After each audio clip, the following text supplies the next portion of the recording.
ঈদ উদযাপনের পর রাজধানীতে ফিরতে শুরু করেছে নগরবাসী। বাস, ট্রেন ও লঞ্চে কিছুটা চাপ থাকলেও ভোগান্তি ছাড়াই ফিরতে পারছে মানুষ। শনিবার সকাল থেকেই গাবতলী, সায়দাবাদ, টেকনিক্যাল মোড় এলাকায় বাস থেকে নামতে শুরু করেন বিভিন্ন এলাকা থেকে আসা যাত্রীরা। পথে যানজট ও ভোগান্তি না থাকায় স্বস্তি প্রকাশ করেন তারা। ভোর থেকেই সদরঘাটে একে একে ফিরতে দেখা গেছে বিভিন্ন জেলা থেকে আসা লঞ্চ। এবারে সার্বিক ব্যবস্থাপনায় সন্তুষ্ট যাত্রীরা। সংশ্লিষ্টরা বলছেন, এবারের ঈদে লম্বা ছুটি থাকায় ভোগান্তি এড়ানো গেছে।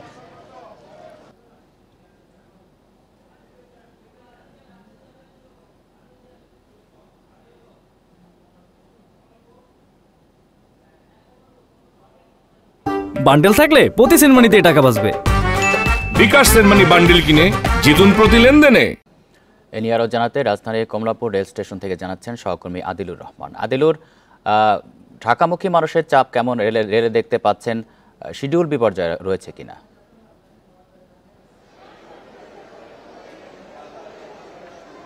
দেখুন, গতকালকের থেকে আজকে চাপ বেড়েছে, সেটি আসলে আমরা লক্ষ্য করতে পারছি। আর আজকে চাপ বাড়ারই কথা। তার কারণ হচ্ছে যে আগামীকাল কর্মদিবস, অর্থাৎ ঈদের ছুটির পরে প্রথম কর্মদিবস। সেক্ষেত্রে রাজধানীবাসী যারা কর্মব্যস্ত মানুষ, তাদেরকে রাজধানীতে ফিরতেই হবে।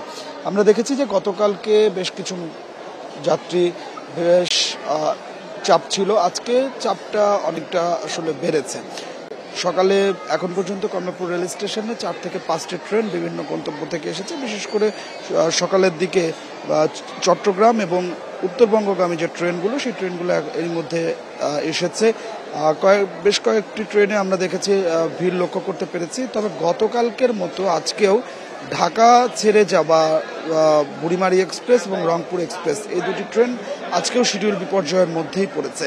গতকালকে আপনি জানেন যে বুড়িমারি এক্সপ্রেস প্রায় 3 ঘন্টা দেরিতে কমলাপুর স্টেশন ছেড়ে যায় এবং রংপুর এক্সপ্রেস প্রায় 1.5 ঘন্টা দেরিতে ছেড়ে যায়। আজকেও আমরা যেটা আসলে লক্ষ্য করতে পারছি যে বুড়িমারি এক্সপ্রেস এখন পর্যন্ত 2 ঘন্টা দেরি দেখাচ্ছে এবং রংপুর এক্সপ্রেস দেখাচ্ছে 40 মিনিট দেরি। তো এক্ষেত্রে যারা ঢাকা থেকে এই গন্তব্যগুলোতে যাবেন, তারা অনেকটা বিপাকে পড়েছেন। আসলে এই গন্তব্যে শুধুমাত্র কিন্তু আসলে প্রিয়জনের সঙ্গে ঈদের পরে ছুটিতে যাচ্ছেন তা কিন্তু নয়। আমরা গতকালকে যেটি দেখেছি যে বুড়িমারি এক্সপ্রেসের অনেক যাত্রী যাদের চাঁপাইনবাবগঞ্জ বা বিভিন্ন জায়গায় তাদের কর্মস্থল, এই কর্মস্থলের কারণে তারা ঈদ করতে এসেছিলেন, ঈদ করার পরে আবার চলে যাচ্ছেন। আবার রংপুর এক্সপ্রেসের অনেক যাত্রীকে আমরা দেখেছি যে রংপুর সহ বিভিন্ন জায়গায় তাদের কর্মস্থল, সে কারণে তারা সেখানে যাচ্ছেন। তো এই যে ঢাকা ছেড়ে যাওয়া যেসব যাত্রী, বিশেষ করে উত্তরবঙ্গগামী যে ট্রেনগুলো আছে, সেই ট্রেনের যাত্রীরা বেশ বিপাকের মধ্যে পড়েছেন। তার কারণ হচ্ছে তারা এক ধরনের শিডিউল বিপর্যয়ের মধ্যে পড়েছেন। এছাড়া ঢাকায় যেসব ট্রেনগুলো আসছে, সেই ট্রেনগুলো শিডিউল বিপর্যয়ের মধ্যে পড়েনি। আমরা যাত্রীদের সঙ্গে যখন আসলে কথা বলছিলাম, যাত্রীরা বলছিলেন যে তাদের ঈদ যাত্রা যেমনটা আসলে স্বাচ্ছন্দ্যের মধ্যে হয়েছে, ঈদের ছুটি কাটিয়ে প্রিয়জনের কাছ থেকে যখন ঢাকায় ফিরছেন, তখনও তারা স্বাচ্ছন্দ্যেই আসতে পেরেছেন। 2-1টি জায়গায় আসলে এরকম বিলম্ব না হয়েছে। আপনাকে আরেকটি বিষয় বলে রাখি যে গতকালকে আপনি জানেন যে টিকিটের সার্ভার জটিলতার কারণে টিকিট বিক্রি বন্ধ ছিল। কালকে দিনভর কিন্তু আসলে একরকম সার্ভার একদম বন্ধই ছিল বলা যায়। সেক্ষেত্রে কিন্তু যে কাউন্টারগুলো আছে, সেই কাউন্টারগুলোতে প্রিন্টেড যে কপিগুলো আছে, সেই প্রিন্টেড কপিগুলো দেওয়া হয়েছে দিনভর, এবং রাতেও সেই সার্ভার ঠিক করা হয়েছে। এখনও কিন্তু আসলে পুরোপুরি সেই সার্ভারটি ঠিক হয়নি, যে কারণে যারা আজকে যাত্রাপথের টিকিট অনলাইনে কাটতে চেয়েছিলেন, তারা কিন্তু আসলে বেশ খানিকটা বিপাকের মধ্যে পড়েছেন। তো সব মিলিয়ে আসলে যেটি বলা যায় যে ট্রেনে কিছু ভোগান্তি আছে, সেই ভোগান্তিগুলো যদি বাদ দেওয়া যায় তাহলে বেশিরভাগ যাত্রী স্বাচ্ছন্দ্যেই ঢাকায় ফিরতে পারছেন। প্রিয়জনের কাছে ঈদ কাটিয়ে তারা ঢাকায় ফিরছেন, তার মানে তারা স্বাচ্ছন্দ্যে ফিরতে পারছেন। আদিলুর, আপনি থাকবেন আমাদের সাথে। আমরা এবার একটু গাবতলীর পরিস্থিতি জানবো। সেখান থেকে যোগ দিচ্ছেন সহকর্মী ইকরামুল কবির। ইকরাম, সকাল থেকেই তো মানুষ ঢাকায় ফিরছেন, কি বলছেন তারা? কতটা স্বাচ্ছন্দ্যে তারা ফিরতে পারছেন?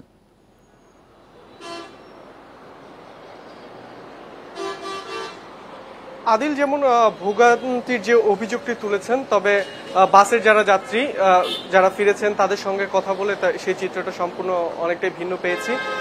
এবার যেটি তারা জানিয়েছেন যে ছুটিটি বেশি হওয়ার কারণে কিন্তু তারা বেশ নিজের মতো আসলে বাড়ি যেতে পেরেছেন, আস্তে ধীরে বাড়ি যেতে পেরেছেন এবং আসার ক্ষেত্রেও তারা অনেকটাই মানে যে একটা চাপ থাকে ঘরে দ্রুত ফেরার, সেই চাপটি আসলে তারা অনুভব করেননি।